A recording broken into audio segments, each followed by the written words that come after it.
ക്രിസ്തുയേശുവിൽ കൂടെ ഞങ്ങളെ അതിവാത്സല്യമായി സ്നേഹിക്കുന്ന ദൈവമായ സ്വർഗീയ നല്ല കർത്താവേ, മനോഹരമായ ഈ ശാന്ത സമയത്തിനായി ദൈവത്തിന് സ്തോത്രം ചെയ്യുന്നു. ദൈവമായ കർത്താവേ, എന്ന പകൽക്കാലം മുഴുവൻ അവിടുന്ന് ഞങ്ങളുടെ ജീവിതങ്ങളോട് കൂടെ സഞ്ചരിച്ചതിനായി ദൈവത്തിന് സ്തോത്രം. ഇന്ന് നിന്റെ സന്നിധിയിൽ അങ്ങയുടെ പാദപീഠത്തെങ്കിൽ ദൈവമായ കർത്താവേ, ഞങ്ങളിവിടെ പ്രാർത്ഥിച്ചതുപോലെ പാടിയതുപോലെ അങ്ങയുടെ വചനം ഞങ്ങളുടെ കാലിന് ദൈവവും ഞങ്ങളുടെ പാതയ്ക്ക് പ്രകാശവുമായിരിക്കേണ്ടതിനായി ഞങ്ങൾ പ്രാർത്ഥിക്കുന്നു. യുവജന കൺവെൻഷനായി സഭയായി കർത്താവ് ഞങ്ങളെല്ലാം അങ്ങയുടെ പാദപീഠത്തെങ്കിൽ അങ്ങയുടെ വചനത്തിന് വേണ്ടി കർത്താവ് ഏകാഗ്ര ഹൃദയത്തോടെ കടന്നു വന്നിരിക്കുമ്പോൾ വചനത്താൽ ഞങ്ങളെ സൗഖ്യമാക്കണം, വചനത്താൽ ഞങ്ങളോട് ഇടപെടണം, വചനത്താൽ ഞങ്ങളെ ശക്തീകരിക്കണം. കർത്താവെ, ഞങ്ങൾ നടക്കേണ്ടുന്ന വഴി ഞങ്ങൾക്ക് കാണിച്ചു തരണം. അല്പസമയം അങ്ങയുടെ വചനത്തിന് മുമ്പാകെ ഞങ്ങൾ ധ്യാനിക്കുമ്പോൾ വചനം എഴുതപ്പെട്ട അതേ ആത്മാവിനാൽ ഞങ്ങളോട് സംസാരിക്കണമേ. യേശു ക്രിസ്തുവിന്റെ ധന്യമുള്ള നാമത്തിൽ തന്നെ. യോശുവയുടെ പുസ്തകം 1-ാം അധ്യായം അതിന്റെ 8ഉം 9ഉം വാക്യങ്ങൾ വായിക്കുന്നു. യോശുവ 1:8-9.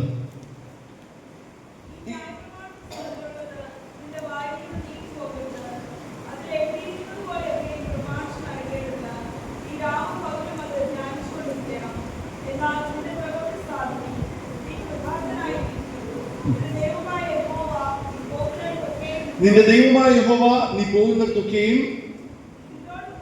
നിന്നോട് കൂടെ ഉള്ളതുകൊണ്ട്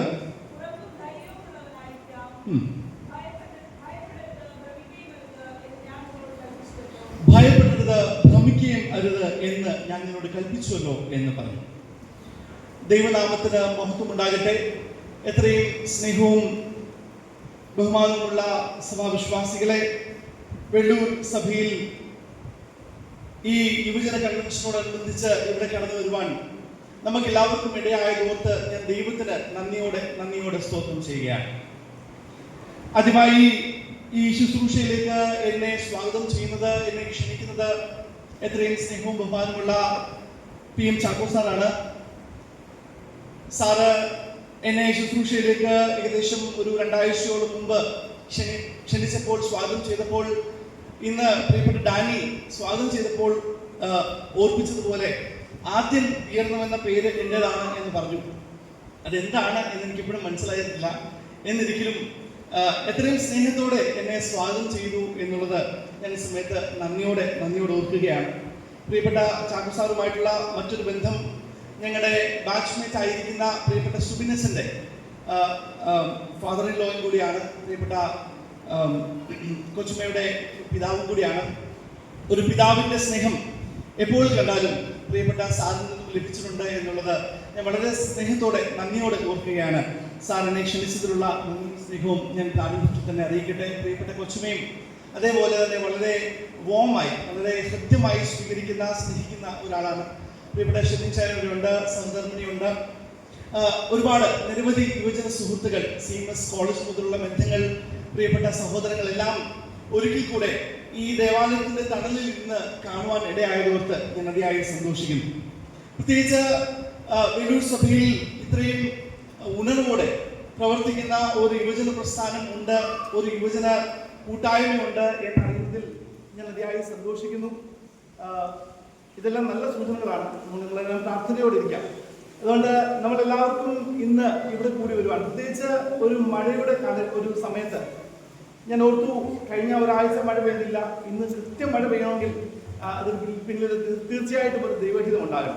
അതുകൊണ്ട് നമുക്ക് എല്ലാവർക്കും വളരെ പ്രാർത്ഥനയോടെ ഈ സമയത്തിരിക്കാം. മാത്രമല്ല, ഒരു കാര്യം കൊണ്ട് ഞാൻ ഓർപ്പിക്കുന്നു, ഇന്ന് നമ്മളുടെ എല്ലാവരുടെയും പ്രാർത്ഥന ആവശ്യമുള്ള മറ്റൊരു കാര്യം നമ്മളെല്ലാവരും ഒരുപക്ഷെ വാർത്താ മാധ്യമങ്ങളിൽ കൂടെ കണ്ടിട്ടുണ്ടാവാം. നമ്മുടെ ഗൾഫ് പ്രദേശങ്ങളിൽ യുദ്ധത്തിന് സമാനമായ ഒരു കാഴ്ച നമ്മൾ കണ്ടുകൊണ്ടിരിക്കുകയാണ്. നമ്മുടെ പ്രിയപ്പെട്ടവരൊക്കെ ഉള്ള ഒരു പ്രദേശമാണ്. നിരപരാധികളായിട്ടുള്ള മനുഷ്യർ പാർക്കുന്ന ഇടമാണ്. തീർച്ചയായിട്ടും എനിക്ക് തോന്നുന്നു സഭയായി നമ്മൾ എല്ലാവരും ജാഗ്രതയോടെ പ്രാർത്ഥനയോടെ ഈ സമയത്ത് ഒന്നിച്ചായിരിക്കുന്നത് ഏറെ ആവശ്യമാണ് എന്ന് തോന്നുന്നു. അല്പസമയത്തെ ചിന്തയിലേക്ക് ഞാൻ നിങ്ങളെല്ലാവരെയും ഒരു ഒറ്റ വാക്കിൽ സ്വാഗതം ചെയ്യുവാൻ ആഗ്രഹിക്കുകയാണ്. നമ്മളിന്ന് വായിച്ചു കേട്ട വേദഭാഗത്തിലേക്ക് നിങ്ങൾ എല്ലാവരെയും ശ്രദ്ധയെ ഞാനൊന്ന് ക്ഷണിക്കുവാൻ ആഗ്രഹിക്കുകയാണ്. നമുക്ക് വേദപുസ്തകം കയ്യിലുള്ളവർക്ക് ദയവായിട്ട് എടുക്കാം. വെട്ടം കുറവായതുകൊണ്ട് നമുക്ക് വായിക്കാൻ ഒരു പക്ഷേ സാധിക്കില്ല. എന്നാലും വായിക്കാൻ സാധിക്കുന്നവർ അത് വായിച്ചെന്നെ സഹായിക്കണം എന്ന് സ്നേഹത്തോട് ഓർപ്പിക്കുകയാണ്. യോശുവയുടെ പുസ്തകം വേദപുസ്തകത്തിൽ, പഴയ നിയമ ചരിത്ര പുസ്തകത്തിൽ വളരെ പ്രധാനപ്പെട്ട സംഭവ ബഹുലമായ പല കാര്യങ്ങളും സഭാവിശ്വാസികൾക്ക് മുമ്പാകെ, വിശ്വാസ സമൂഹത്തിന് മുമ്പാകെ വളരെ കൃത്യമായി വരച്ചു കാട്ടുന്ന ഒരു പുസ്തകമാണ്. ഇതിന്റെ പശ്ചാത്തലം എന്താണ് എന്ന് നമുക്ക് എല്ലാവർക്കും അറിയാം. കർത്താവിന്റെ യഹോവയുടെ ദാസനായ മോശ മരിച്ചു എന്ന് പറഞ്ഞാണ് യോശുവയുടെ പുസ്തകം ആരംഭിക്കുന്നത് തന്നെ.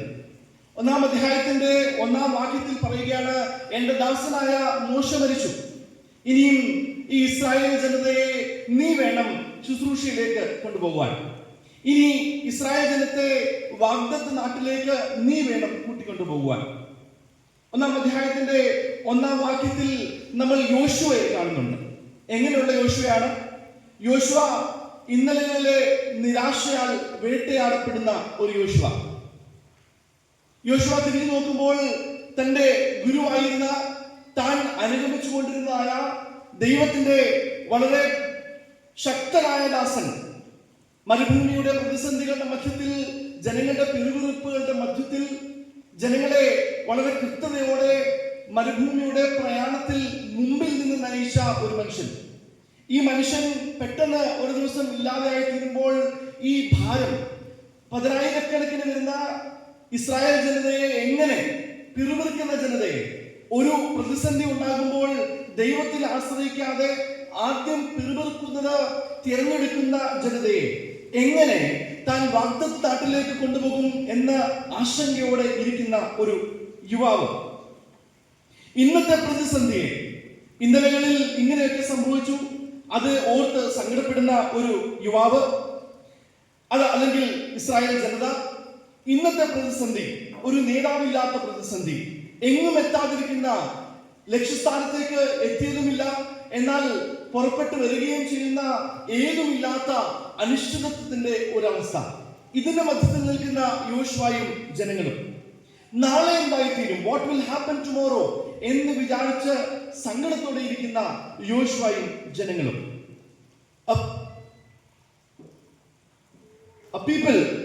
A group of people who are haunted by the past, a group of people who are devastated by the present, and a group of people who are suffocated by the future. ഇന്നലകളിൽ തങ്ങൾക്ക് സംഭവിച്ചതായിട്ടുള്ള വേദനകളെ ഓർത്ത് നിരാശയോടെ ഇരിക്കുന്ന ജനങ്ങൾ. ഇന്ന് എന്തായിത്തീരും, ഇന്നത്തെ പ്രതിസന്ധിയെ, ഇന്നത്തെ വേദനയെ ഞാൻ എങ്ങനെ നേരിടുമെന്ന് വിചാരിച്ച് സങ്കടത്തോടെ ഇരിക്കുന്ന ഒരു കൂട്ടം ജനം യോശുവ. നാളെ എന്റെ ജീവിതത്തിൽ എന്തായിത്തീരും എന്ന് ഒരു വ്യക്തതയും ഇല്ലാത്ത ഒരു കൂട്ടം ജനം. ഒരുപക്ഷെ ഇന്ന് ഈ സഭയുടെ മധ്യത്തിൽ, ഈ ആരാധനാലയത്തിൽ കടന്നു വന്നിട്ടുള്ളവർ ഈ 3 പ്രതിസന്ധികളുടെ മധ്യത്തിൽ കൂടെ കടന്നു പോകുന്ന മനുഷ്യരാകാം. കഴിഞ്ഞ നാളുകളിൽ നമുക്ക് ഓരോരുത്തർക്കും സംഭവിച്ചിട്ടുള്ള ചില പരാജയങ്ങളെ പറ്റിയുള്ള നിരാശകൾ, ഇന്ന് നമ്മൾ ഓരോരുത്തരും നേരിടുന്നതായിട്ടുള്ള ജീവിതത്തിന്റെ പ്രതിസന്ധികളെ എങ്ങനെ ഞാൻ ഒന്ന് മറികടക്കും, ഇന്ന് എന്റെ ജീവിതത്തിൽ വന്ന് സംഭവിച്ചിട്ടുള്ള ചില പരാജയങ്ങളെ ഞാൻ എങ്ങനെ മറികടക്കും, ഇന്ന് ഞാൻ നേരിടുന്നതായിട്ടുള്ള ചില ദുഃഖങ്ങളെ ഞാൻ എങ്ങനെ മറികടക്കും എന്ന ചിന്താഭാരത്തോടിരിക്കുന്ന ആരെങ്കിലും ഉണ്ടാകും ഈ ദേവാലയത്തിൽ. ഏറ്റവും ഒടുവിലായി നാളെ പറ്റി പല ആശങ്കയോടിരിക്കുന്ന ഒരുപാട് ജനങ്ങളുണ്ടാവും ഈ ആരാധനാലയത്തിൽ. നാളെ എന്തായിത്തീരും, എന്റെ കണക്കൂട്ടൽ പോലെ ഒന്നും അല്ല ജീവിതം മുമ്പോട്ട് പോകുന്നത്. എന്റെ ജീവിതത്തിന്റെ പ്രതിസന്ധികളുടെ മധ്യത്തിൽ ഞാൻ എങ്ങനെ മുമ്പോട്ട് പോകും, നാളെ അനിശ്ചിതത്വം നിറഞ്ഞതാണെന്ന് സങ്കടത്തോടെ ഇരിക്കുന്ന ആരെങ്കിലും ഒക്കെ ഉണ്ടാവും ഈ ദേവാലയത്തിൽ. ഇതേ പ്രതിസന്ധിയുടെ മധ്യത്തിൽ പോകുന്ന ഇസ്രായേലിനെയാണ്, ഇതേ പ്രതിസന്ധിയുടെ മധ്യത്തിൽ പോകുന്ന യോശുവയെയാണ് നമ്മൾ ഇവിടെ കാണുന്നത്. അതുകൊണ്ട് തന്നെ തീർച്ചയായിട്ടും യോശുവ, ഈ ഇസ്രായേൽ ജനം നമ്മുടെ ഓരോരുത്തരുടെയും പ്രതിനിധിയാണ്. പ്രായഭേദമന്യേ നിയോജന കൺവെൻഷനായിട്ട് നമ്മൾ കൂടി വന്നുവെങ്കിലും ഇന്ന് സഭാജനങ്ങൾ ഒന്നടങ്കം ഈ ദേവാലയത്തിൽ വന്നത് ഏറെ അഭിമാനകരമാണ്.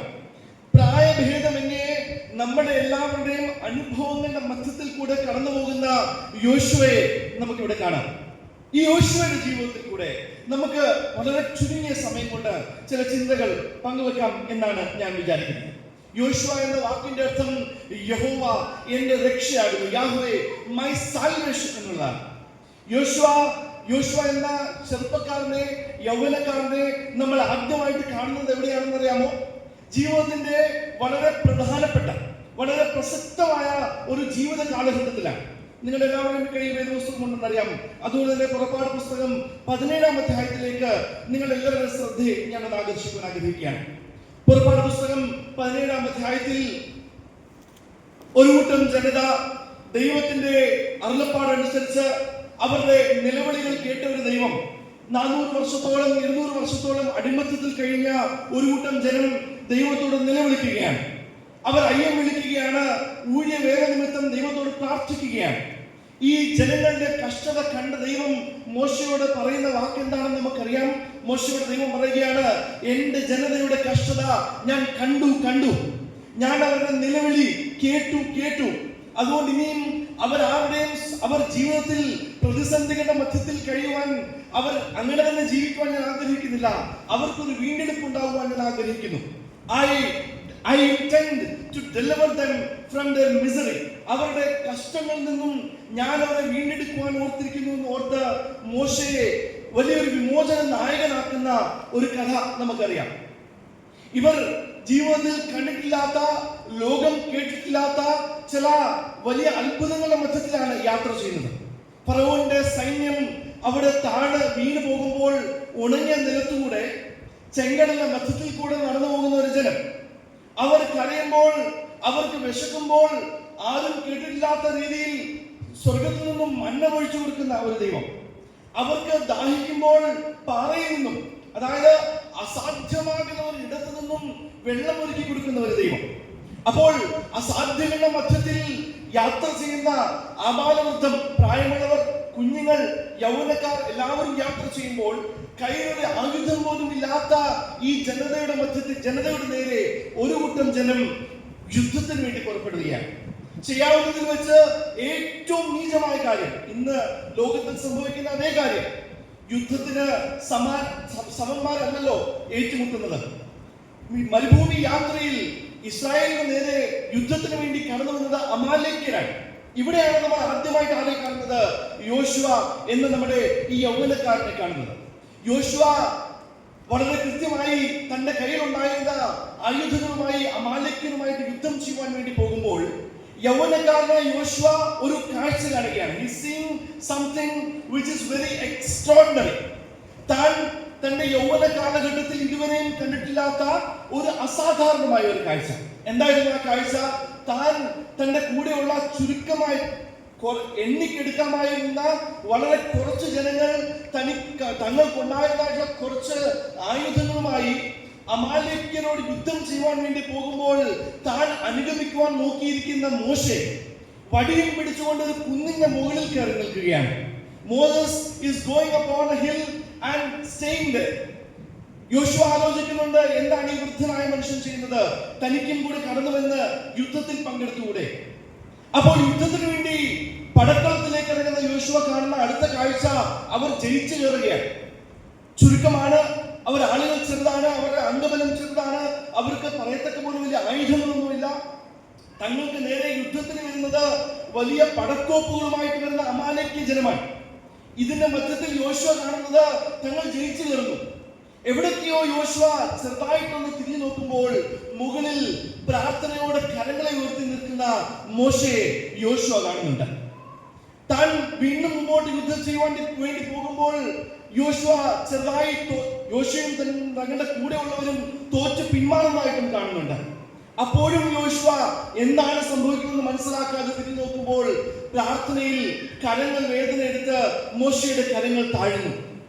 ആ യുദ്ധപ്പടക്കളത്തിൽ മോശയുടെ കരം ഉയരുകയും താഴുകയും ചെയ്യുമ്പോൾ അവർ യുദ്ധത്തിൽ ജയപരാജയങ്ങൾ ഉണ്ടാകുന്നു എന്ന് തിരിച്ചറിഞ്ഞ യോശുവ അന്ന് ആ പടക്കളത്തിൽ ചില ബോധ്യങ്ങൾക്ക് തന്നെ വിനയപ്പെടുത്തുന്നു.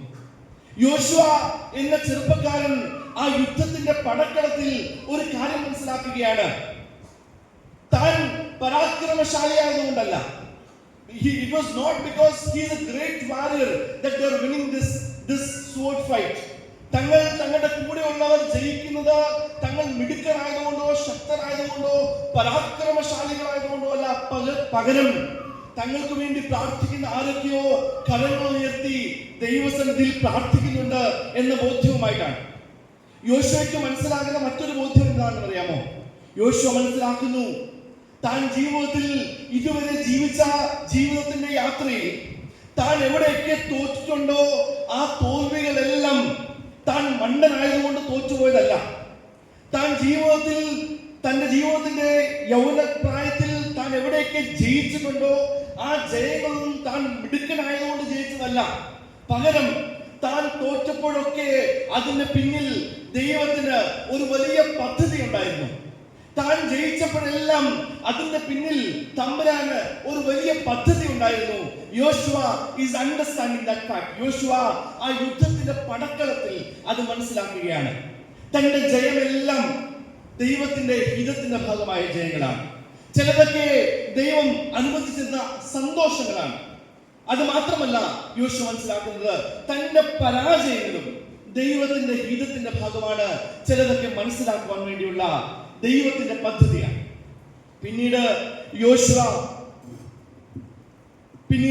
യോശുവ മനസ്സിലാക്കുന്ന ഒരു കാര്യം, ഇനിയും ഈ യുദ്ധം കൊണ്ടല്ല താൻ യുദ്ധം ചെയ്യുവാൻ ഈ പടക്കോപ്പുകളുമായി ഈ ആയുധങ്ങളുമായിട്ടല്ല താൻ യുദ്ധം ചെയ്യുവാൻ വേണ്ടി പോകുന്നത്. പകരം ദൈവം തനിക്ക് തന്നിട്ടുള്ള കൃപ കൊണ്ട് യുദ്ധം ചെയ്യുവാൻ വേണ്ടി പോവുകയാണ്. ഇന്ന് എനിക്ക് മുമ്പിൽ ഇരിക്കുന്ന ആരെങ്കിലുമൊക്കെ പരാജയപ്പെട്ടിട്ടായിരിക്കാം ഇവിടെ വന്നത്. ജീവിതത്തിലെ പ്രതിസന്ധികളിൽ തോറ്റിട്ടായിരിക്കാം ഇവിടെ കടന്നു വന്നത്. ജീവിതത്തിന്റെ യാത്രയിൽ എവിടെയെല്ലാം നമ്മുടെ കണക്ക് കൂടുതൽ പിഴച്ചിട്ടായിരിക്കും ഇവിടെ കടന്നു വന്നിട്ടുള്ളത്. യോശുവ നമ്മളെ ഓർപ്പിക്കുകയാണ്, നമ്മുടെ ജീവിതത്തിന്റെ പരാജയങ്ങളെല്ലാം നമ്മൾ മണ്ടന്മാരായതുകൊണ്ട് സംഭവിച്ച പരാജയങ്ങളല്ല. നമ്മുടെ ജീവിതത്തിന്റെ ജയങ്ങളെല്ലാം നമ്മൾ മിടുക്കരായതുകൊണ്ട് ലഭിച്ചതല്ല. പകരം ഇത് ദൈവത്തിന്റെ പദ്ധതിയുടെ ഭാഗമാണ്. Whatever happens in our life, നമ്മുടെ ജീവിതത്തിൽ എന്തെല്ലാം സംഭവിക്കുന്നു അതെല്ലാം ദൈവത്തിന്റെ അത്ഭുതകരമായ കൃപയുടെ ഭാഗമാണ് എന്ന് മനസ്സിലാക്കുവാൻ വേദപുസ്തകം യോശുവയിൽ കൂടെ നമ്മളെ പഠിപ്പിക്കുകയാണ്. അന്ന് മുതൽ ഫ്രം ദാറ്റ് ഡേ ഓൺവേർഡ്സ് യോശുവ ദൈവത്തിൽ അടിയുറച്ച് ആശ്രയിക്കുകയാണ്. He has a perfect understanding. He has a perfect deliverance in the presence of God. സീനായിയുടെ മലമുകളിൽ വെച്ച് മോശ ദൈവസന്നിധിയിൽ കൽപ്പനകളെ മേടിക്കുവാൻ വേണ്ടി പോകുമ്പോൾ യോശുവ മോശയുടെ കൂടാരം വിട്ട് പാർക്കുന്നതായിട്ട് വേദപുസ്തകം പഠിപ്പിക്കുന്നുണ്ട്. മോശ എവിടേക്ക് പോകുന്നുണ്ടോ പിന്നീടുള്ള വേദഭാഗത്ത് പുറപ്പാട് പുസ്തകം 17 മുതൽ നമ്മൾ വായിച്ചു വരുമ്പോൾ എവിടെയെല്ലാം മോശ പോയിട്ടുണ്ടോ അവിടെയെല്ലാം യോശുവ വളരെ ദാസരൂപമെടുത്ത് മോശയെ പിൻഗമിച്ചതായിട്ട് വേദപുസ്തകം നമുക്ക് കാട്ടിത്തരുന്നുണ്ട്. ഒരു സത്യം അവൻ മനസ്സിലാക്കി, എന്റെ ജീവിതത്തിൽ സംഭവിക്കുന്നതെല്ലാം ദൈവത്തിന്റെ ഹിതത്തിന്റെ ഭാഗമാണ്. ഇൻ ഗോഡ് ഐ ട്രസ്റ്റ്, ദൈവത്തിൽ ഞാൻ ആശ്രയിക്കും, ഞാൻ വിശ്വസിക്കും. മറ്റൊരു വേദഭാഗത്ത് യോശുവ നമ്മൾ കാണുന്നത് എവിടെയാണെന്ന് അറിയാമോ? അത് സംഖ്യാപുസ്തകം 13-ാം അധ്യായത്തിലാണ്. താൻ ദേശം ഒറ്റ നോക്കുവാൻ വേണ്ടി പോകുമ്പോൾ താൻ കനാൻ നാട്ടിലേക്ക് ദൈവം തങ്ങളെ ഏൽപ്പിച്ചതായിട്ടുള്ള ഒരു നാട്ടിലേക്ക് ഇസ്രായേൽ ജനതയെ മോശ കൊണ്ടുപോകുമ്പോൾ ഒറ്റ നോക്കുവാൻ വേണ്ടി ചില ആളുകളെ കൊണ്ടുപോകുന്നു. അവിടെ 12 പേരെ ഗോത്രങ്ങളായിട്ട് തിരഞ്ഞെടുക്കുമ്പോൾ അതിൽ ഒരാള് യോശുവയും കൂടിയാണ്. 10 പേര് ഈ ദേശം ഒറ്റ നോക്കുവാൻ വേണ്ടി പോകുമ്പോൾ അവർ പറയുന്ന കാര്യം എന്താണെന്ന് നമുക്കറിയാം. 10 പേര് അവിടെ വന്നിട്ട് പറയുകയാണ്, അസാധ്യം അസാധ്യം അസാധ്യം, ഒരിക്കലും നടക്കാൻ പോകുന്നില്ല. നമ്മുടെ ജീവിതത്തിൽ നമ്മൾ ഇത്രയും വലിയ മനുഷ്യരെ കണ്ടിട്ടില്ല. നമ്മൾ നമ്മുടെ ജീവിതത്തിൽ ഇത്രയും വലിയ ആളുകളെ കണ്ടിട്ടില്ല. ഇത്രയും വലിയ സംവിധാനത്തെ ഇതുവരെ മരുഭൂമിയിൽ യാത്ര ചെയ്തു വന്നതുപോലൊന്നും അല്ല. അവരുടെ മുമ്പിൽ നമ്മൾ എങ്ങനെയാണ്? ഉറുമ്പുകൾ പോലെയാണ്. അതുകൊണ്ട് ഒരു സാധ്യതയില്ലാത്ത ഇടമാണ് ഈ പറയപ്പെട്ട വാഗ്ദത്ത നാട്. അതുകൊണ്ട് നമുക്ക് ഇവിടെ വെച്ച് നിർത്താം. ഇവിടെ എവിടെയെങ്കിലും ഒക്കെ താമസിക്കാം. 10 പേര് മോശയുടെ അടുക്കൽ വന്ന്, ഇസ്രായേൽ ജനതയുടെ അടുക്കൽ വന്ന് ഒരു റിപ്പോർട്ട് പറയുകയാണ്, ഒരു ചെറിയ അനുഭവം പറയുകയാണ്. എന്താണ്? നമ്മളെ കൊണ്ട് കൂട്ടിയാൽ കൂടുന്നതല്ല ഈ വാഗ്ദത്ത നാട്. അതുകൊണ്ട് നമുക്ക് ഇവിടെ അവസാനിപ്പിക്കാം. പക്ഷെ എന്നാൽ മറ്റ് 2 പേര് ഉണ്ട്. ഒന്ന് യോശുവ, മറ്റൊരാള് കാലേബ്. 2 പേരും ദൈവസന്നിധിയിൽ വന്ന് ഈ ദേശം നോക്കാൻ വേണ്ടി പോകുമ്പോൾ മോശയുടെ അടുക്കൽ വന്നിട്ട് അവർ പറയുകയാണ്, ഇത് യഹോവയാൽ സാധിക്കും. This is possible with God. എന്തുകൊണ്ടായിരിക്കും 10 പേർക്ക് ഒരു കാര്യവും മറ്റ് 2 പേർക്ക് മറ്റൊരു ദൃഷ്ടിയും ഉണ്ടായത്? തീർച്ചയായിട്ടും ഈ 2 പേര് തങ്ങളുടെ ജീവിതത്തിൽ സംഭവിച്ചിട്ടുള്ള ഈ വലിയ പ്രതിസന്ധിയെ മാത്രമല്ല കണ്ടത്, അവര് പുറകിലേക്കും നോക്കുകയാണ്. ചരിത്രത്തിൽ തങ്ങളോട് ഇടപെട്ട ഒരു ദൈവം, ചരിത്രത്തിൽ തങ്ങളുടെ ജീവിതത്തിന്റെ പ്രതിസന്ധികളുടെ മധ്യത്തിൽ തങ്ങളെ വിടുവിച്ച ഒരു ദൈവം, ഇതുമായിട്ട് ചേർത്താണ് ഇന്നുണ്ടായിരിക്കുന്ന അവരുടെ പ്രതിസന്ധി അവർ കണ്ടത്. യോശുവയും കാലേബും പറയുകയാണ്, നമ്മുടെ ജീവിതത്തിൽ നമുക്ക് പ്രയാസങ്ങൾ വന്നപ്പോൾ നമ്മളെ വിടുവിച്ച ഒരു ദൈവമുണ്ടല്ലോ, നമുക്ക് ചെങ്കടലിന്റെ മധ്യത്തിൽ കൂടെ വഴിയൊരുക്കിയ ഒരു ദൈവമുണ്ടല്ലോ, നമുക്ക് വേണ്ടി മന്ന പൊഴിച്ചു നിന്ന, മക്കളെ പോലെ നമ്മളെ വളർത്തിയ, നമ്മുടെ ജീവിതത്തിന്റെ യുദ്ധങ്ങൾ വന്നപ്പോൾ അതിനെ മറികടക്കുവാൻ സഹായിച്ച, യുദ്ധങ്ങൾ വന്നപ്പോൾ സൈന്യങ്ങളുടെ മുമ്പേ പുറപ്പെട്ട ഒരു ദൈവമുണ്ടല്ലോ, ഈ ദൈവത്തിന് അസാധ്യമായ ഒന്നുമില്ല. ഈ വാഗ്ദത്ത നാട് നമുക്കുള്ളതാണ്. This is for us. യോശുവ ഇസ്രായേലിനെയും നമ്മളെയും പഠിപ്പിക്കുന്ന ഒരു വലിയ പാഠം, ഇന്ന് നമ്മുടെ ഓരോരുത്തരുടെയും ജീവിതത്തിൽ സംഭവിക്കുന്ന ചില പരാജയങ്ങൾ, ഇന്ന് നമ്മൾ ഓരോരുത്തരും നേരിടുന്ന ചില കണക്കുകൂട്ടലിന്റെ പിഴവുകൾ, ഇന്ന് നമ്മൾ ഓരോരുത്തരും നേരിടുന്നതായിട്ടുള്ള ചില ദുഃഖങ്ങൾ, അത് ഇന്നത്തെ ദുഃഖമായിട്ട് മാത്രം കാണരുത്, അത് ഇന്നത്തെ പ്രതിസന്ധിയായിട്ട് മാത്രം കാണരുത്. അത് നമ്മുടെ ജീവിതത്തിൽ ചരിത്രത്തിൽ നമ്മൾ ഇടപെട്ട ഒരു ദൈവത്തിന്റെ വലിയ പദ്ധതിയുടെ ഭാഗമായിട്ട് വേണം കാണാൻ. നമ്മൾ ഓർക്കണം, നമ്മുടെ ജീവിതത്തിൽ ദൈവം നമ്മളോട് എത്ര നല്ലവനായി ഇടപെട്ടിട്ടുണ്ട്. ഇതിനേക്കാളും വലിയ പ്രതിസന്ധികളുടെ മധ്യത്തിൽ നമ്മൾ കാണാത്ത വഴികളിൽ കൂടെ നമുക്ക് വേണ്ടി കരുതിയ ഒരു ദൈവമില്ലേ? ദൈവദോസ്വതാണ് പഠിപ്പിക്കുന്നത്, അവനെ സ്നേഹിക്കുന്നവർക്ക് വേണ്ടി അവൻ ഒരുക്കിയിട്ടുള്ളത് കണ്ണ് കണ്ടിട്ടില്ല, ചെവി കേട്ടിട്ടില്ല, ഒരു മനുഷ്യന്റെ ഹൃദയത്തിൽ തോന്നിയിട്ടുമില്ല എന്നാണ് വേദോസ്വം പഠിപ്പിക്കുന്നത്. അതുകൊണ്ട് ഇന്ന് യോശുവ നമ്മളെ പഠിപ്പിക്കുന്ന 2ാമത്തെ കാര്യം, ഇന്ന് നമ്മുടെ ജീവിതത്തിൽ സംഭവിക്കുന്ന വീഴ്ചകൾ, ഇന്ന് ഞാൻ നേരിടുന്ന ബുദ്ധിമുട്ടുകൾ, ഇന്ന് ഞാൻ നേരിടുന്ന എന്റെ ബുദ്ധിമുട്ട്, എന്റെ പരാജയം, എന്റെ സംശയം, എന്റെ രോഗം, എന്റെ ദുഃഖം, അത് ഇന്ന് മാത്രമായിട്ട് നോക്കാതെ ചരിത്രത്തിൽ എന്നോട് ഹൃദ്യമായി ഇടപെട്ട ഒരു ദൈവമുണ്ട്. ചരിത്രത്തിൽ അസാധ്യങ്ങളെ സാധ്യമാക്കിയ ഒരു ദൈവമുണ്ട്. ആ ദൈവത്തിൽ ആശ്രയിച്ചുകൊണ്ട് ഇന്നത്തെ എല്ലാ സങ്കടങ്ങളെയും കണ്ട് ദൈവത്തിന് സ്തോത്രം ചെയ്യുവാൻ നമുക്ക് സാധിക്കണം. അബ്രഹാമിനെ വിളിച്ച ചരിത്രം നമുക്കറിയാം. ഊഴിയവേല നിമിത്തം സങ്കടപ്പെട്ട ജനതയുടെ കഷ്ടതയെ കണ്ട ദൈവത്തെ നമുക്കറിയാം. അങ്ങനെയെങ്കിൽ ദൈവം നമ്മളെ ഓർപ്പിക്കുന്ന വളരെ പ്രധാനപ്പെട്ട ഒരു കാര്യം, അവന് അസാധ്യമായി ഒന്നുമില്ല എന്നതാണ്. Is it anything impossible to God? ദൈവത്തിന് അസാധ്യമായിട്ട് എന്തെങ്കിലും ഉണ്ടോ എന്ന് വേദോസ്തം ചോദിക്കുവാൻ ആഗ്രഹിക്കാം. പൗലോസ് അതാണ് നമ്മളെ പഠിപ്പിക്കുന്നത്, എന്നെ ശക്തനാക്കുന്നവൻ മുഖാന്തരം ഞാൻ സകലത്തിലും മതിയാകും. എന്നെ ശക്തനാക്കുന്നവൻ എന്റെ കൂടെ ഉണ്ട്. ആ ബോധ്യം ഇന്ന് നമുക്ക് ഉണ്ടാകണം. യോശുവയുടെ പുസ്തകം 1-ാം അധ്യായത്തിലേക്ക് നമുക്ക് വീണ്ടും വരാം. നമുക്കറിയാം, ആ 1-ാമത്തെ വാക്യം പറയുകയാണ്, മോശ മരിച്ചുപോയി. ഒരു യൗവനക്കാരന്റെ തോളിൽ ഒരു ജനതയെ വാഗ്ദത്ത നാട്ടിലേക്ക് കൊണ്ടുപോകാൻ വേണ്ടിയുള്ള ഒരു വലിയ ഉത്തരവാദിത്വം ലഭിക്കുകയാണ്. അവിടെ ലഭിച്ചപ്പോൾ ഒരു പ്രതിസന്ധി ഉണ്ടാകുന്നു. ഈ യോശുവ, ദൈവമേ, ഞാൻ എങ്ങനെ ഇവരെ ഈ വാഗ്ദത്ത നാട്ടിലേക്ക് കൊണ്ടുപോകും എന്ന് സങ്കടത്തോടെ ഇരിക്കുകയാണ്. അപ്പോഴാണ് ദൈവം ഈ ചെറുപ്പക്കാരന്റെ സങ്കടത്തെ മനസ്സിലാക്കി. ഈ ചെറുപ്പക്കാരൻ ഭയത്തിലിരിക്കുകയാണ്, ജീവിതത്തിൽ അടുത്ത തീരുമാനമെടുക്കുവാൻ സങ്കോചത്തിലിരിക്കുകയാണെന്ന് മനസ്സിലാക്കി യഹോവ ഈ ചെറുപ്പക്കാരന്റെ ജീവിതത്തിൽ ഇടപെടുന്നത്. 5-ാം വാക്യം വായിക്കാം.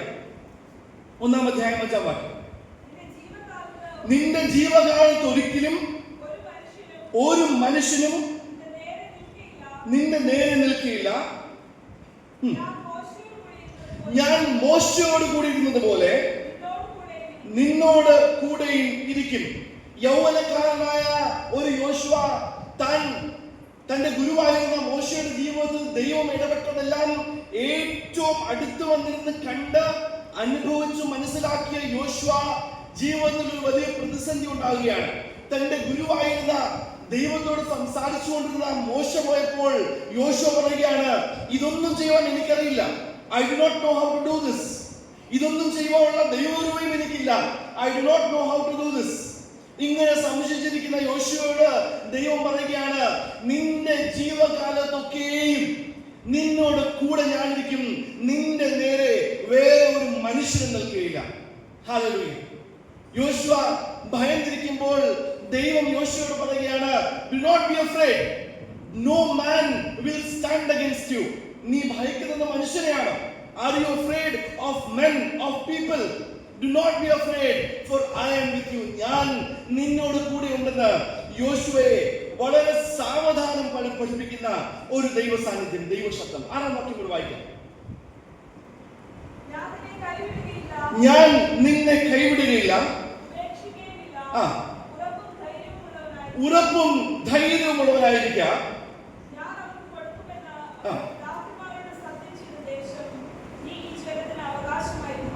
ആറാം വാക്യത്തിന്റെ ആദ്യത്തെ ഭാഗത്ത് യോശുവയോട് ദൈവത്തിന്റെ ശബ്ദം വളരെ കൃത്യമായിട്ട് ഓർപ്പിക്കുന്നതാണ്, നീ ഉറപ്പും ധൈര്യവും ഉള്ളവനായിരിക്കുക. Be strong and courageous. ഒരു യൗവനക്കാരന് എന്താണോ വേണ്ടത് എന്ന് കൃത്യമായി അറിയാവുന്ന ദൈവം, സംശയത്തിലിരിക്കുന്ന ഭയത്തിലിരിക്കുന്ന ഒരു ചെറുപ്പക്കാരന്റെ ജീവിതത്തിൽ എന്തായിരുന്നോ കേൾക്കേണ്ടത് അത് തന്നെ വളരെ കൃത്യമായി, വളരെ എലോബറേറ്റ് ആയി, ഒരു സുഹൃത്തിനോട് സുഹൃത്ത് സംസാരിക്കുന്ന പോലെ, ഭയന്നിരിക്കുന്നവരോട് അപ്പൻ സംസാരിക്കുന്നത് പോലെ ദൈവം യോശുവയോട് പറയുകയാണ്, നീ ഉറപ്പും ധൈര്യമുള്ളവരായിരിക്കുക. Be strong and courageous. 7-ാം വാക്യം കൂടെ ഒന്ന് വായിക്കാം.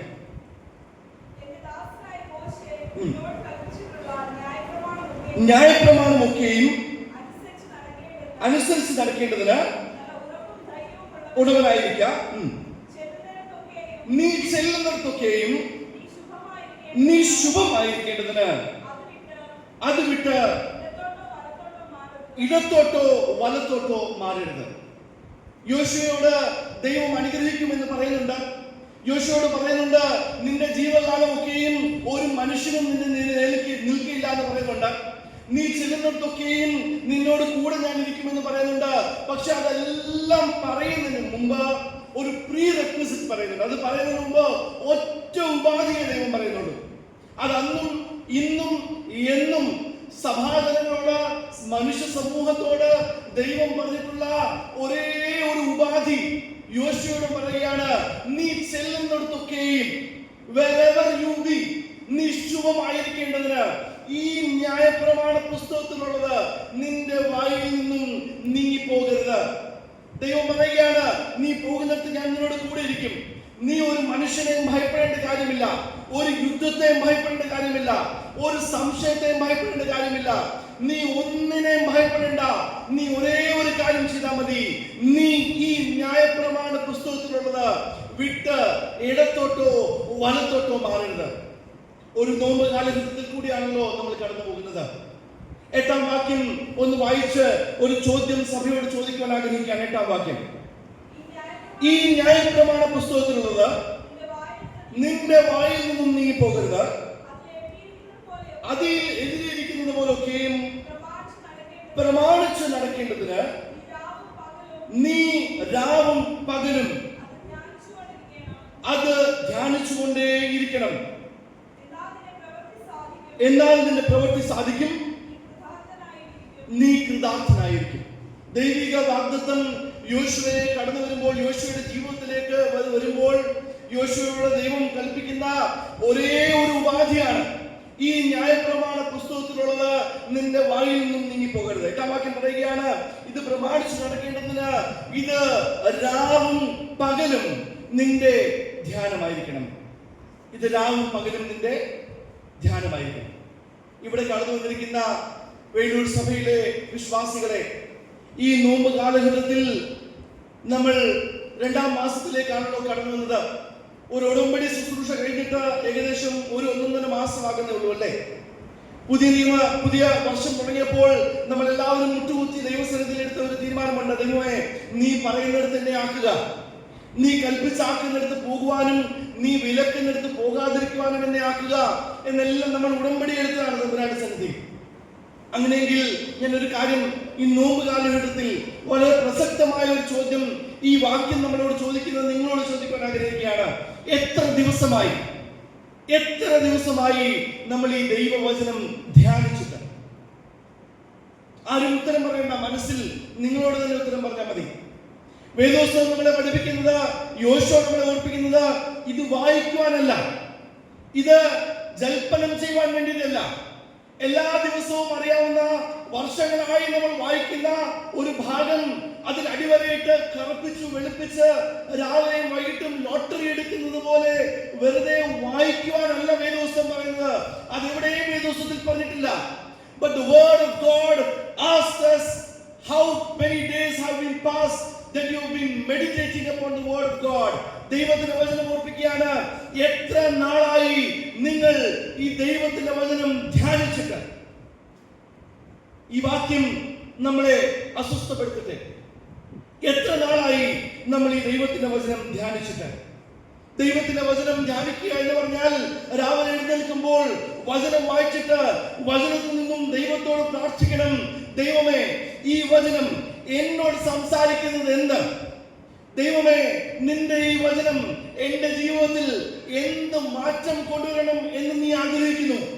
എന്റെ ജീവിതത്തിൽ ഉപേക്ഷിക്കേണ്ടത് ചില ഉണ്ടെങ്കിൽ അത് ഉപേക്ഷിക്കുവാൻ നിന്റെ വചനം പറയുന്നു എങ്കിൽ അത് എന്റെ ജീവിതത്തിൽ യാഥാർത്ഥ്യമാകണം. അതാണ് ധ്യാനം. അല്ലാതെ വായിച്ചിട്ട് വെറുതെ മടക്കി തിരിച്ചു വെക്കുന്നതല്ല ധ്യാനം. Meditating is making it come into action in your life. അത് ജീവിതത്തിൽ പ്രാവർത്തികമാക്കുന്നതാണ് മെഡിറ്റേഷൻ അല്ലെങ്കിൽ ധ്യാനം. അങ്ങനെയെങ്കിൽ ഒരിക്കൽ കൂടെ ഞാൻ ആ ചോദ്യം ചോദിക്കട്ടെ, എത്ര നാളായി നമ്മൾ എല്ലാവരും ദൈവവചനം ധ്യാനിച്ചിട്ട്? എത്ര നാളായി? ബില്ലി ഗ്രഹാം എന്ന വിശ്വവിഖ്യാതനായ ദൈവദാസൻ പറയുകയാണ്, നിങ്ങൾ ഓരോ പ്രാവശ്യവും ദൈവത്തിന്റെ വചനം കയ്യിലെടുക്കുമ്പോൾ, every time when you open the word of God, നിങ്ങൾ പ്രാർത്ഥിക്കേണ്ടത്, ധ്യാനിക്കേണ്ടത് പ്രധാനപ്പെട്ട 3 രീതിയിലാണ്. പറയുകയാണ്, read the word of God reverently. നിങ്ങൾ ദൈവത്തിന്റെ വചനം എടുത്ത് തുറന്നു വെക്കുമ്പോൾ ഓർക്കണം, ഇത് ദൈവത്തിന്റെ ജീവനും ചൈതന്യമുള്ള വചനമാണ്. നിങ്ങളത് വായിക്കുമ്പോൾ നിങ്ങൾ തികച്ചും പ്രാർത്ഥനയോടെ ഇത് വായിക്കണം. Read it reverently, for it is the word of God. ദൈവത്തിന്റെ വചനമാണ്, നിസ്സാരമായ വാക്കല്ല. രണ്ടാമത് ബില്ലി ഗ്രഹാം പറയുകയാണ്, read it with expectancy. നിങ്ങൾ ഇത് വായിക്കുമ്പോൾ നിങ്ങൾ പ്രതീക്ഷയോടെ വായിക്കണം. ആദ്യം പറഞ്ഞു read it with reverence. നിങ്ങളോട് ദൈവം സംസാരിക്കും എന്ന ദൈവത്തിന്റെ വചനമാണെന്ന ബഹുമാനത്തോടെ പ്രാർത്ഥനയോടെ വായിക്കണം. രണ്ടാമത്തെ ദിവസം ബില്ലി ഗ്രഹാം പറയുകയാണ്, read it with expectancy. ഇന്ന് എന്നോട് ഈ വചനം സംസാരിക്കുമ്പോൾ എന്റെ ജീവിതത്തോടാണ് സംസാരിക്കുന്നത്, എന്റെ ജീവിതത്തിലെ ചില മാറ്റങ്ങളെ ചൂണ്ടിക്കാണിക്കുന്നതാണ്. read it with expectancy. മൂന്നാമത് അദ്ദേഹം പറയുകയാണ്, read when you do not understand the word of God, kneel and pray and read again. നിങ്ങൾക്ക് വേദപുസ്തകം വായിച്ചിട്ട് മനസ്സിലാകുന്നില്ല എങ്കിൽ, ഈ വചനം എന്നോട് പറയാൻ ആഗ്രഹിക്കുന്നത് എന്താണെന്ന് എനിക്ക് തിരിയുന്നില്ല എങ്കിൽ, ബില്ലി ഗ്രഹാം പറയുകയാണ്, മുട്ടുകുത്തി ദൈവത്തോട് നിങ്ങൾ പ്രാർത്ഥിക്കണം. ദൈവമേ, ഇതിന്റെ പൊരുൾ എനിക്ക് നീ വിവേചിച്ച് തരുവാനുള്ള ബുദ്ധി തരണം. ഈ വചനം എന്നോട് എന്താണ് സംസാരിക്കാൻ ആഗ്രഹിക്കുന്നത് എന്ന് മനസ്സിലാക്കാനുള്ള ഹൃദയ വിശാലത എനിക്ക് തരണം. വീണ്ടും വീണ്ടും വീണ്ടും അതിനെ വായിക്കണം. ഇന്ന് നമ്മളിൽ എത്ര പേർക്ക് ഈ ധ്യാനം വളരെ കൃത്യമായി കൊണ്ടുപോകാനായിട്ട് സാധിക്കുന്നുണ്ട്? Are you reading the word of God with reverence? ഇത് ദൈവത്തിന്റെ വചനമാണെന്ന് ഓർത്ത്, ഇതിന് പിന്നിൽ അധ്വാനിച്ച ചില മിഷനറി വീരന്മാരുണ്ടെന്ന് ഓർത്തുകൊണ്ട്, ഈ ദൈവത്തിന്റെ ശ്വാസം ഉൾക്കൊള്ളുന്നതാണെന്ന് ഓർത്തുകൊണ്ട് നമുക്ക് എത്ര പേർക്ക് വായിക്കുവാൻ സാധിക്കുന്നുണ്ട്? Reading it with expectancy. ഇത് പ്രതീക്ഷയോടെ ദൈവം എന്നോട് സംസാരിക്കുമെന്ന ആഗ്രഹത്തോടെ നമുക്ക് പ്രാർത്ഥിക്കുവാനായിട്ട് സാധിക്കുന്നുണ്ടോ?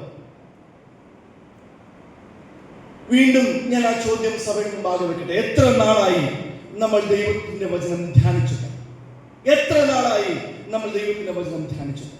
32-ാം സങ്കീർത്തനം 8-ാം വാക്യം പറയുകയാണ്, ഞാൻ നിന്മേൽ ദൃഷ്ടി വെച്ച് നിനക്ക് നടക്കേണ്ടുന്ന വഴി കാണിച്ചു തരും. ഏതൊരു ദൈവ പൈതൽ ഏതൊരു യുവാവ്, ഏതൊരു യുവതി, ഏതൊരു ദൈവത്തിന്റെ ദാസൻ, ദാസി ദൈവസന്നിധിയിൽ നിന്ന് പ്രാർത്ഥിച്ചിട്ടുണ്ടോ?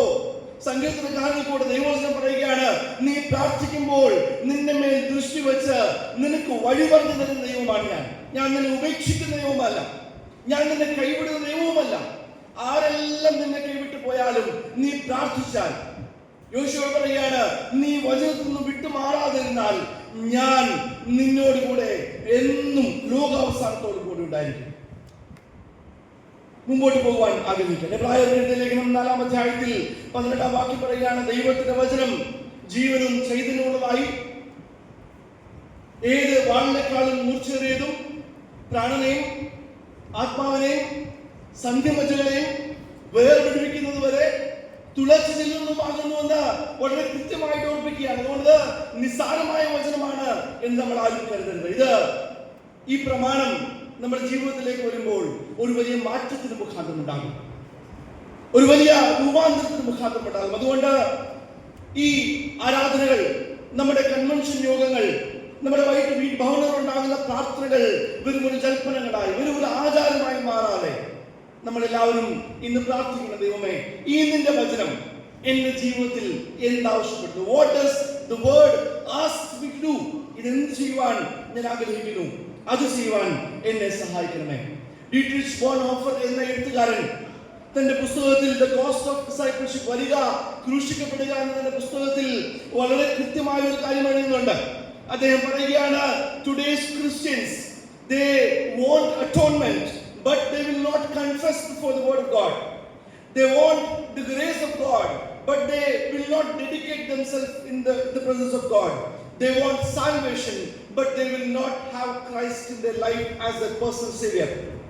ഡീട്രിച്ച് ബോൺഹോഫർ പറയുകയാണ്, ഇന്നത്തെ ക്രിസ്തീയ സമൂഹത്തിൽ സംഭവിച്ചിരിക്കുന്ന ഏറ്റവും വലിയ അപജയം എന്ന് പറയുന്നത് അവർക്ക് ജീവിതത്തിൽ അവർക്ക് പാപമോചനം വേണം, എന്നാൽ അവർക്ക് ദൈവസന്നിധിയിൽ തങ്ങളെ തന്നെ വിനയപ്പെടുത്തി അനുദപിക്കുവാൻ തയ്യാറല്ല. അവരുടെ ജീവിതത്തിൽ അവർക്ക് ദൈവത്തിന്റെ കൃപ വേണം, പക്ഷെ അവർക്ക് ദൈവസന്നിധിയിൽ തങ്ങളെ തന്നെ സമർപ്പിക്കുവാൻ വയ്യ. അവർക്ക് ജീവിതത്തിൽ രക്ഷയുടെ അനുഭവം വേണം. They want the salvation, but they will not accept Christ as Savior. അവർക്ക് രക്ഷ വേണം, പക്ഷെ അവർക്ക് ക്രിസ്തുവിനെ സ്വന്തം രക്ഷകനായിട്ട് സ്വീകരിക്കുവാൻ അവർക്ക് താല്പര്യമില്ല, അവർക്ക് മനസ്സുമില്ല.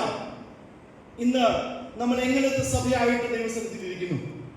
നമ്മൾ എങ്ങനെയുള്ള വിശ്വാസ സമൂഹമായി ദൈവസന്നിധിയിൽ മുട്ടുമടക്കിയിരിക്കുന്നു? നമുക്ക് പാപക്ഷമ വേണം, ദൈവത്തിൽ നിന്ന് അനുഗ്രഹങ്ങളെ വേണം, ദൈവത്തിന്റെ കൃപ ചൊരിയാതെ വേണം, ഒട്ടും കുറയാതെ വേണം, എല്ലാം വേണം, പക്ഷെ സമർപ്പിക്കുവാൻ നമുക്ക് മനസ്സില്ല. യോശുവ പറയുകയാണ്, നീ ഇടത്തോട്ടോ വലത്തോട്ടോ മാറാതിരുന്നാൽ ഈ ലോകത്തിലെ ആരെല്ലാം നിന്നെ വിട്ടുപോയാലും, no matter who leaves you, I will never leave you. വചനം ജീവിതത്തിന്റെ അടിസ്ഥാനമാകണം. ഞാൻ എന്റെ ചെറിയൊരു സാക്ഷ്യം പറഞ്ഞ് ഇന്നത്തെ ചിന്തകളെ ഒന്ന് അവസാനിപ്പിക്കാമെന്ന് വിചാരിക്കുകയാണ്. ഇവിടെ പ്രിയപ്പെട്ട സാറ് എന്നെ പരിചയപ്പെടുത്തി. എന്റെ സ്വന്തം സ്ഥലം അടൂർ ജില്ലയിലെ പുതുവൽ ഇടവകയാണ്.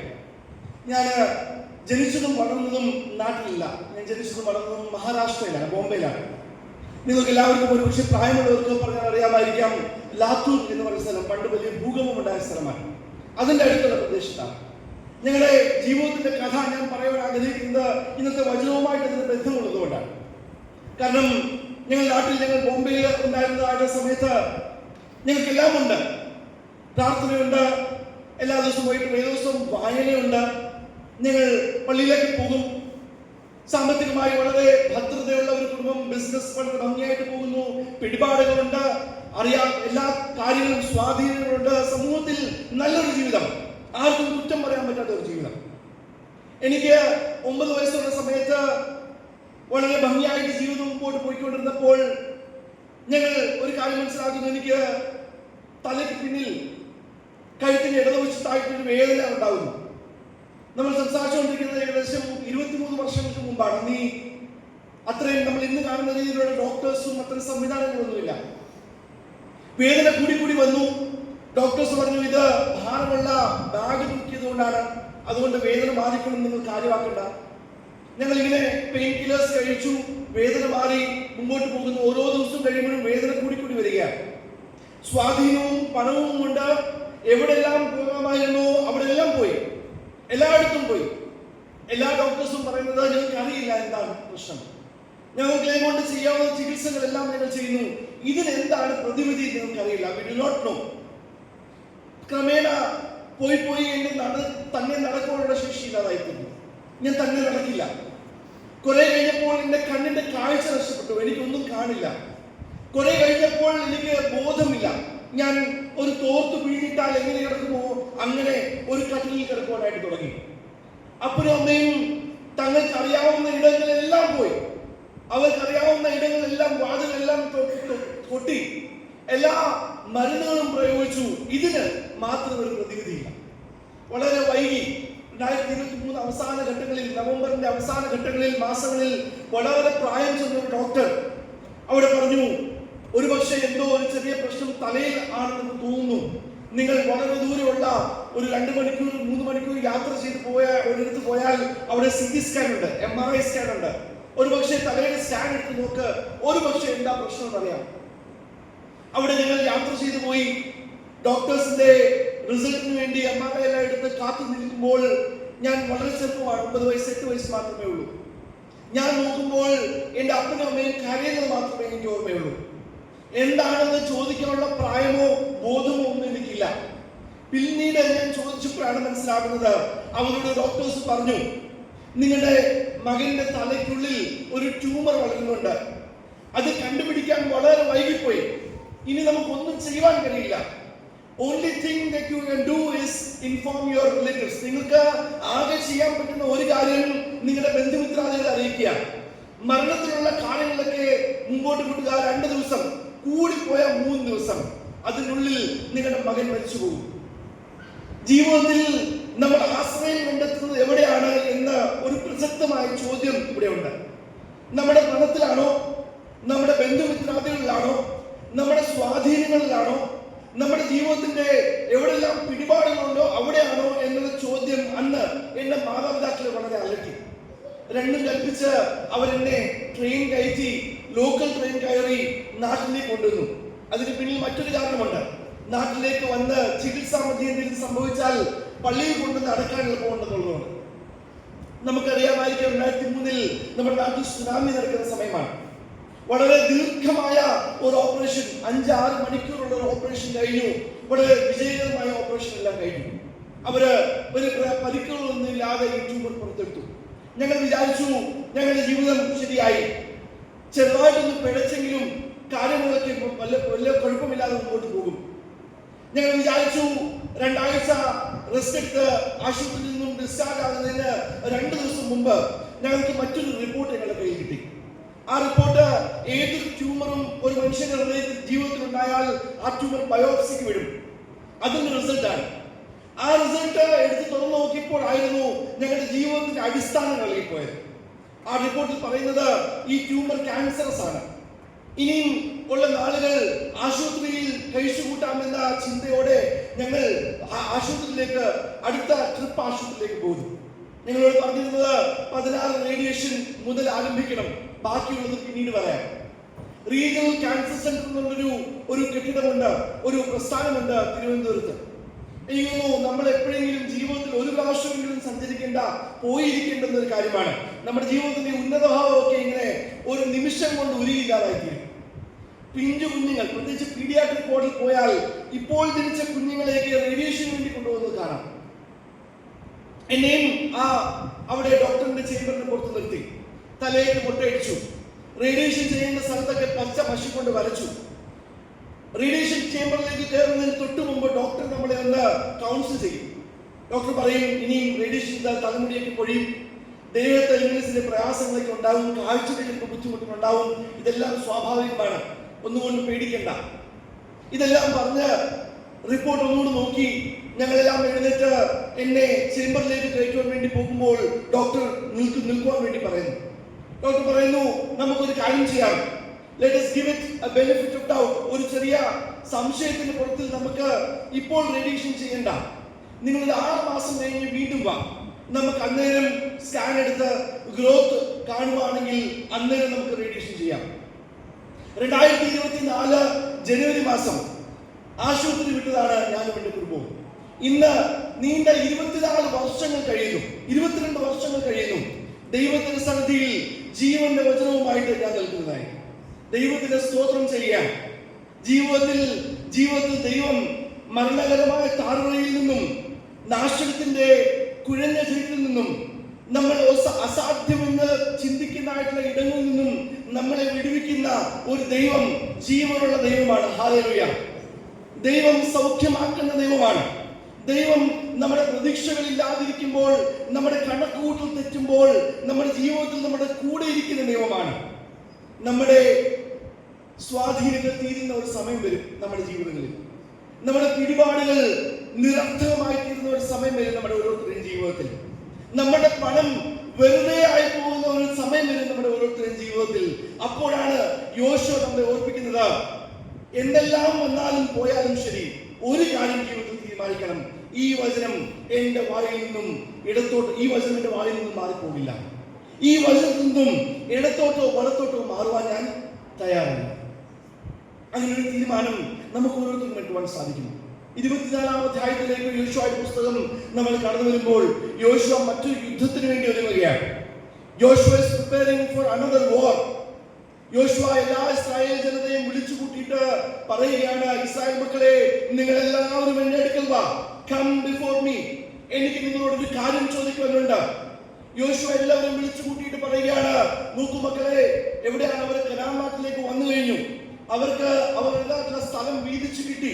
എല്ലാം കഴിഞ്ഞതിനു ശേഷം യോശുവയുടെ മുമ്പാകെ ഇസ്രായേൽ മക്കൾ വരുമ്പോൾ പറയുകയാണ്, മക്കളെ, നിങ്ങൾ തിരിഞ്ഞു നോക്കണം. Look back into your life. നിങ്ങൾ എവിടെയാണ് ആരംഭിച്ചത്? അടിമകളായിരുന്ന രീതിയിലാണ് ആരംഭിച്ചത്. മരുഭൂമി പ്രയാണത്തിൽ കൂടെ നമ്മൾ വന്നു. വിശന്നപ്പോൾ ദൈവം മന്ന തന്നു. ജീവിതത്തിൽ സാഹചര്യങ്ങളെല്ലാം ദൈവം ഒരുക്കി തന്നു. ഇതെല്ലാം തന്നു കഴിഞ്ഞ് ഇന്ന് നമ്മൾ ദൈവത്തിന്റെ സന്നിധിയിൽ ഇരിക്കുമ്പോൾ നിങ്ങൾ ഇന്നൊരു തീരുമാനമെടുക്കണം. എന്താണ് തീരുമാനം? യോശുവ പറയുകയാണ്, മക്കളെ, നിങ്ങൾക്ക് ഈ കനാൻ നാട് കിട്ടുമ്പോൾ ചില ബുദ്ധിമുട്ടുകൾ, ചില ദുഃഖങ്ങൾ അതിന്റെ മധ്യത്തിലുണ്ട്, ചില ഭയങ്ങൾ അതിന്റെ മധ്യത്തിൽ ഉണ്ടാകേണ്ടതായിട്ടുണ്ട്. എന്താണ് ഭയം? യോശുവ പറയുകയാണ്, നിങ്ങൾ കുഴിച്ചിട്ടില്ലാത്ത കിണറിന്റെ വെള്ളം നിങ്ങൾ കുടിക്കുമ്പോൾ, നിങ്ങൾ അധ്വാനിച്ച് വെച്ചിട്ടില്ലാത്ത ഭവനത്തിൽ നിങ്ങൾ താമസിക്കുമ്പോൾ, നിങ്ങൾ നട്ടിട്ടില്ലാത്ത വൃക്ഷത്തിന്റെ ഫലം നിങ്ങൾ അനായാസം പറിച്ചു കഴിക്കുമ്പോൾ നിങ്ങൾ എന്ത് ചെയ്യുവാൻ സാധ്യതയുണ്ട്? നിങ്ങൾ വളരെ സൗകര്യപൂർവ്വം ദൈവത്തെ മറന്നു പോകാൻ സാധ്യതയുണ്ട്. Very conveniently, it is very possible that you may forget God. നിങ്ങൾക്ക് കുഴിച്ചില്ലാത്ത കിണർ കിട്ടുമ്പോൾ, നിങ്ങൾക്ക് അധ്വാനം ദൈവത്തിൽ നിന്ന് അനുഗ്രഹം അനവധിയായി ലഭിക്കുമ്പോൾ സൗകര്യപൂർവ്വം ദൈവത്തെ മറക്കാൻ ഇടയുണ്ട്. അതുകൊണ്ട് ഇന്ന് നിങ്ങൾ ഒരു തീരുമാനമെടുക്കണം. For today is the day when you decide that where are you going to be. നിങ്ങൾ എവിടെ ആയിരിക്കുമെന്ന് ഇന്ന് നിങ്ങൾ ഒരു തീരുമാനമെടുക്കണം. എന്നിട്ട് യോശുവ പറയുകയാണ്, ഞാനും എന്റെ കുടുംബമോ ഞങ്ങൾ യഹോവയെ സേവിക്കും. ഞങ്ങൾ ഇന്നൊരു തീരുമാനമെടുക്കുകയാണ്. എന്നെ ഇതുവരെ കൊണ്ടുവന്നത് എന്റെ ദൈവമാണ്. അത് ജീവനുള്ള ദൈവമാണ്.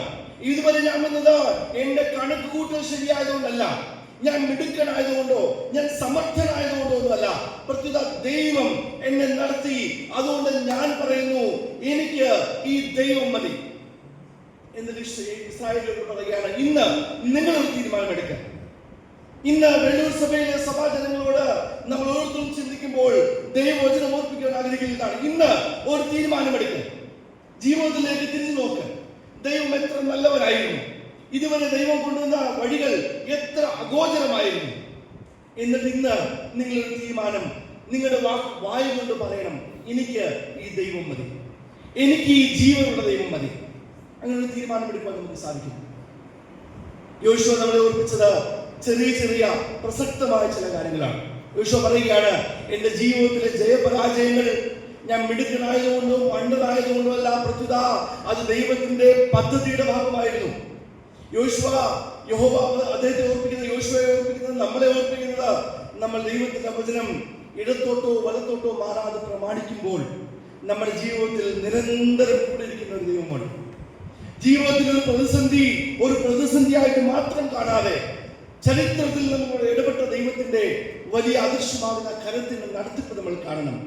ഏറ്റുമുടിവിലായി യോശുവ പറയുകയാണ്, ഞാനും എന്റെ കുടുംബമോ നിങ്ങൾ യഹോവയെ സേവിക്കും. ഈ വചനമില്ലാതെ, ഈ വചനമില്ലാതെ നമ്മൾ ഇനിയില്ല.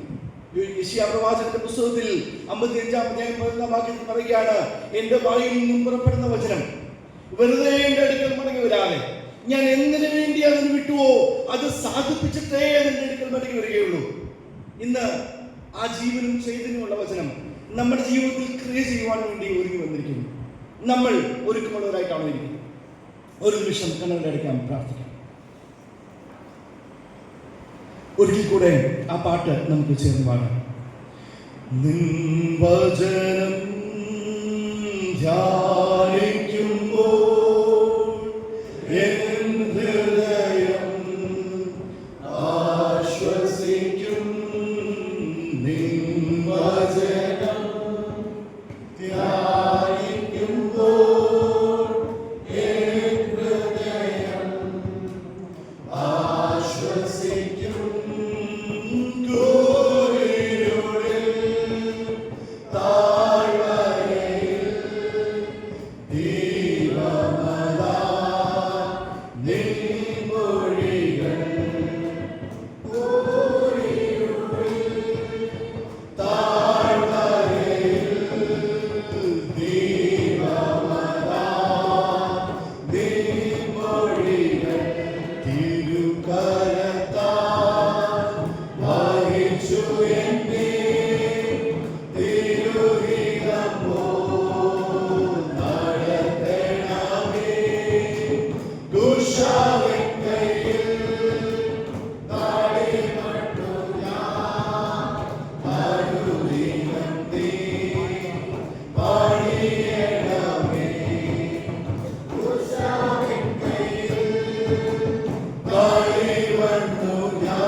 ഇന്ന് സന്ധ്യയിൽ നിങ്ങളോട് എല്ലാവരോടും ഹൃദ്യമായി എൻ്റെ ജീവനും ചൈതന്യമുള്ള വചനം കൊണ്ട് ഇടപെട്ട ദൈവകൃപയ്ക്കായി ഞങ്ങൾ നന്ദിയോട് സ്തോത്രം ചെയ്യുന്നു. ദൈവമായ കർത്താവേ, നിന്റെ വചനത്തിൽ നിന്നും ഞങ്ങൾ എത്രയോ സമയങ്ങളിൽ എത്രയോ ഇടങ്ങളിൽ കർത്താവെ തെറ്റി വഴിമാറി സഞ്ചരിച്ചു പോയിട്ടുണ്ട്. ഞങ്ങളുടെ സ്വന്തം ഹിതം നിന്റെ ഹിതത്തെക്കാൾ മുകളിൽ വെച്ചിട്ടുണ്ട്. കർത്താവേ, ഞങ്ങളോട് ക്ഷമിക്കുമാറാകണമേ. ജീവനുമുള്ള നിന്റെ വചനം ഞങ്ങളെ രൂപാന്തരപ്പെടുത്തുന്ന, ഞങ്ങളെ സൗഖ്യമാക്കുന്ന, ഞങ്ങൾക്ക് പുതിയ ജീവിതം നൽകുന്ന, ഞങ്ങളെ നിന്റെ ഹിതത്തിന് വേണ്ടി ഒരുക്കുന്ന കർത്താവേ, അങ്ങയുടെ വചനം ഞങ്ങളിലേക്ക് വീണ്ടും അവർ നയിക്കുവാനാകണമേ ഞങ്ങൾ പ്രാർത്ഥിക്കുന്നു.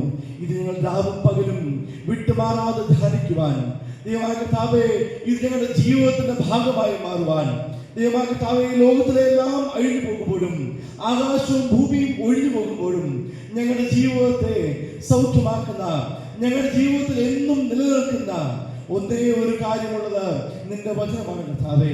ഈ വചനത്തിൽ ഞങ്ങളെ തന്നെ സമർപ്പിക്കുവാൻ, ഞങ്ങളെ തന്നെ വിനയപ്പെടുത്തുവാൻ, ഈ വചനത്തിൽ ഞങ്ങളോട് പറയാനുള്ളത് എന്ത് എന്റെ ഹൃദയം തുറന്ന് കേൾക്കുവാൻ സ്വർഗ്ഗത്തിലെ ദൈവമേ ഞങ്ങളെ സഹായിക്കണമേ ഞങ്ങൾ പ്രാർത്ഥിക്കുന്നു. ഇന്ന് സന്ധ്യയിൽ ഞങ്ങളോട് ഇടപെട്ടതിനായി സ്തോത്രം. ഞങ്ങളുടെ അടിസ്ഥാനങ്ങൾ എവിടെയാണെന്ന് ചിന്തിക്കുവാൻ, ഞങ്ങളുടെ അടിസ്ഥാനങ്ങൾ ദൈവത്തിൽ തന്നെയോ എന്ന് ചിന്തിക്കുവാൻ, ഈ ജീവിതത്തിൽ അനുഗ്രഹങ്ങൾ വർദ്ധിക്കുമ്പോൾ, ഈ ജീവിതത്തിന്റെ കൃപകൾ വർദ്ധിക്കുമ്പോൾ, നന്മകൾ വർദ്ധിക്കുമ്പോൾ ഈ ജീവനുള്ള ദൈവത്തെ മറന്നു പോകാതിരിക്കുവാൻ ഞങ്ങളെ സഹായിക്കണമേ ഞങ്ങൾ പ്രാർത്ഥിക്കുന്നു. ഞങ്ങളോട് ഹൃദ്യമായി ഇടപെട്ടതിനായി സ്തോത്രം. യേശു ക്രിസ്തുവിന്റെ ധന്യമുള്ള നാമത്തിൽ തന്നെ. ഒരിക്കൽ കൂടെ എനിക്കിങ്ങനെ അവസരം തന്ന പ്രിയപ്പെട്ട സാറിനോടും പ്രിയപ്പെട്ട യുവജന പ്രസ്ഥാനത്തിലെ സുഹൃത്തുക്കളോടും സഭാ മക്കളോടും എല്ലാവരോടും നന്ദിയും സ്നേഹവും അറിയിക്കുന്നു. ദൈവം നമ്മളെ ഓരോരുത്തരെയും അനുഗ്രഹിക്കുന്നതായിരിക്കും. ഒരു പാട്ട് പാടുകയും സ്തോത്രം ഒരുപാട് സമർപ്പിക്കുകയും ചെയ്യാവുന്നതാണ്.